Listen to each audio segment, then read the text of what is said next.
Syederalun politisi PDI Perjuangan Atria Dahlan menjadi sorotan usai berdebat dengan Menko Polhukam Mahfud MD membahas TPPU senilai 349 triliun rupiah. Arteria terlihat berapi-api saat saling gertak dengan Mahfud MD, bahkan bersiap untuk memperkarakan mantan Ketua Mahkamah Konstitusi itu.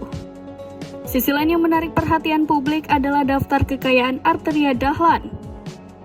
Mengutip hasil penelusuran tribunmedan.com, ia terakhir melaporkan hartanya ke KPK pada Desember 2019 senilai 23,7 miliar rupiah dengan hutang mencapai 4,5 miliar rupiah.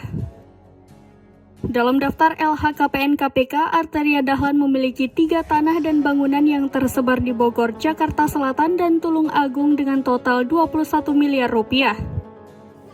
Ia juga memiliki 5 mobil dan 4 sepeda motor dengan total aset senilai 1 miliar rupiah. Harta kekayaan Arteria Dahlan mengalami kenaikan setelah 3 tahun berturut-turut di angka 13 miliar rupiah lebih. Angka 13 miliar rupiah lebih tersebut berdasarkan LHKPN Arteria Dahlan pada tahun 2016, 2017, dan 2018. Pada tahun 2019, harta kekayaan Arteria Dahlan mengalami peningkatan yang sangat pesat dengan total kekayaan sekitar 23 miliar rupiah.